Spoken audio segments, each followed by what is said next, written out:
അസ്സലാമു അലൈക്കും. ഒരുപാട് ആളുകളുടെ ഒരു പ്രയാസമാണ് വിവാഹം നടക്കാതെ പോകുന്നത്. മകൻക്ക് അല്ലെങ്കിൽ മകൾക്ക് ഒരു കല്യാണം നടന്നു കിട്ടുന്നില്ല എന്നുള്ളത്. ഇതൊരു ഖുറാനിക ഒരു ചികിത്സാ രഹസ്യമാണ്. അപ്പോൾ നിങ്ങൾ ചെയ്യേണ്ടത് സൂറത്ത് ത്വാഹ 20-ാമത്തെ സൂറത്ത്. ഈ സൂറത്തിനെ നടക്കാത്ത, അതായത് സ്ത്രീയാവട്ടെ അല്ലെങ്കിൽ പുരുഷന്മാരാവട്ടെ, 21 പ്രാവശ്യം തുടർച്ചയായിട്ട് 21 ദിവസം സൂറത്ത് ത്വാഹ ഓതി വന്നാൽ വിവാഹം പെട്ടെന്ന് തന്നെ നടന്നു കിട്ടും. ഇനി അഥവാ അവർക്ക് ആ സൂറത്ത് ഓതാൻ അറിയില്ലെങ്കിൽ സൂറത്ത് ത്വാഹയിലെ 131, 132 ആയത്തുകളെ എഴുതിയിട്ട് ശരീരത്തിൽ വെക്കുക.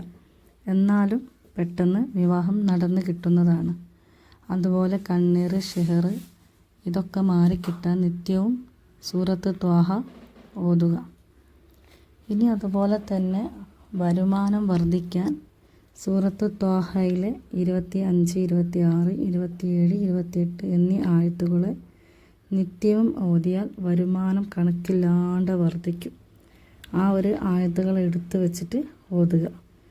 അതുപോലെ തന്നെ അറിവ് ലഭിക്കുക, ജ്ഞാനം വർദ്ധിക്കാൻ നിങ്ങൾ എന്ത് ചെയ്യണം?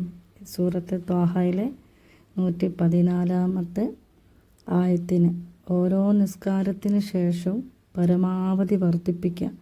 നിങ്ങൾക്ക് ഒരുപാട് ജ്ഞാനവും വർദ്ധിക്കും. ഇൻഷാ അല്ലാഹ് ഇനിയും നല്ലൊരു വീഡിയോസായി നിങ്ങളുടെ മുമ്പിലേക്ക് വരും. ഇഷ്ടപ്പെട്ടാൽ സബ്സ്ക്രൈബ് ചെയ്യുക, ഷെയർ ചെയ്യുക, കമൻറ്റ് ചെയ്യുക, ലൈക്ക് ചെയ്യുക.